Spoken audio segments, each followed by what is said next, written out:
Louisiana. Crawfish country. And crawfish are cold this week, aren't they?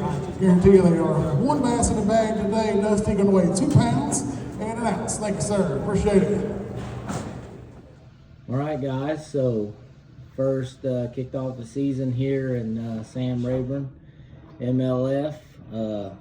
Probably gonna need a little dental work after this one. Got my teeth kicked in over here.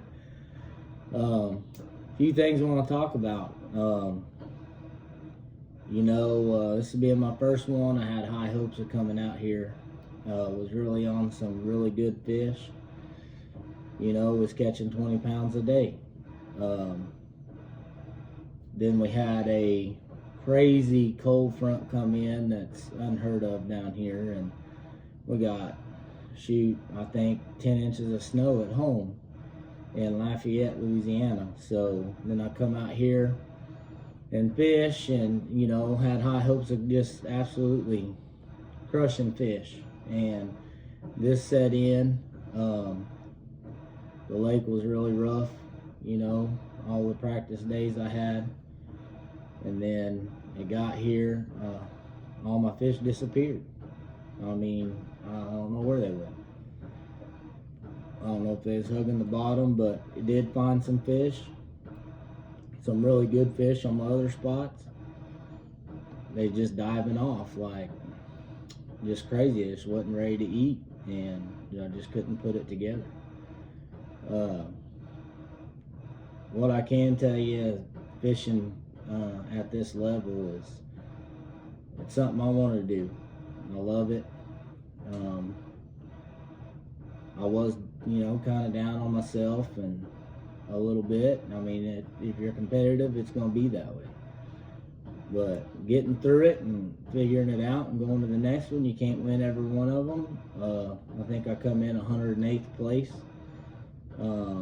Definitely didn't make the cut, not fishing tomorrow, and it's okay. We come back here in March. I'm hopefully 100% going to get some revenge on Samantha Rayburn out here, and she showed me what she can do to you. But like anything in life, when it kicks you down, it's the ones that pull their boots back up and get back after it. So it's going to make me fish harder. I learned a lot. I learned something every day that I was out there.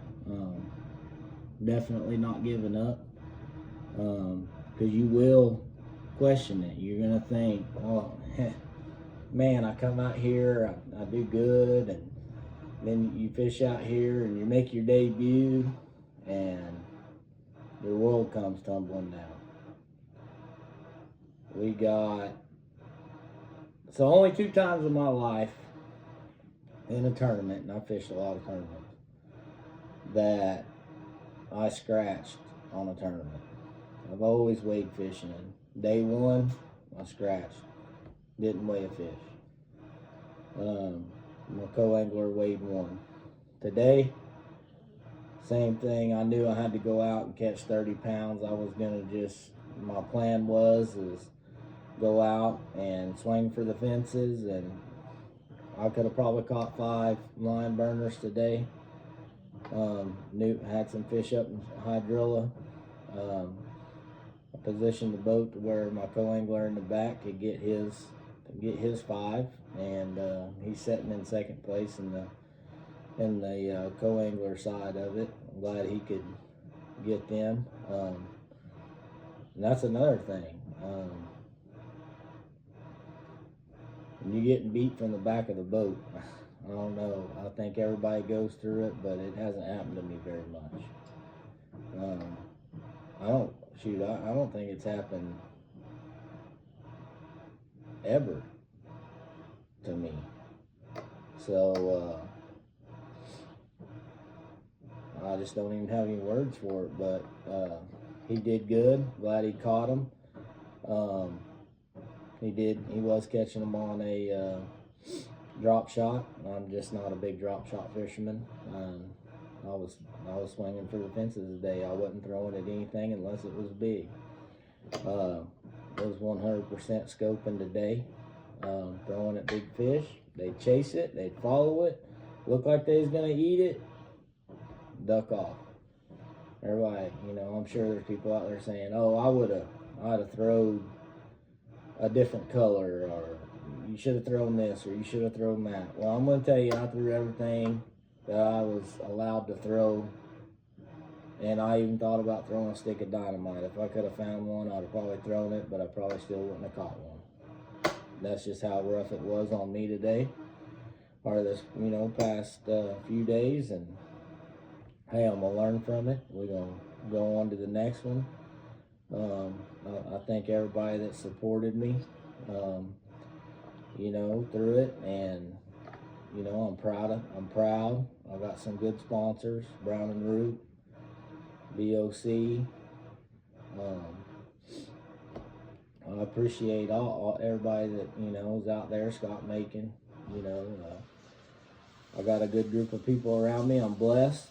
Good Lord's let me go do what I love and allowing it to happen, and next time maybe a little bit more luck will shine down on our side, but we will be back out there, and we're gonna have a different outlook on the next one. So y'all stay tuned. This series is gonna be the highs and the lows of what goes on, and you gotta have, my granny always used to say, you gotta have bad times to make the good times good. And, our better days are ahead of us, and we're gonna see what we can do. So y'all stay tuned. Hope, like and subscribe, keep following us. We got some big things that's gonna happen. I just believe it, and I know the good Lord's on our side, and we're going to make one heck of a go at this, and we're going to make it happen. So, thank y'all, and stay tuned.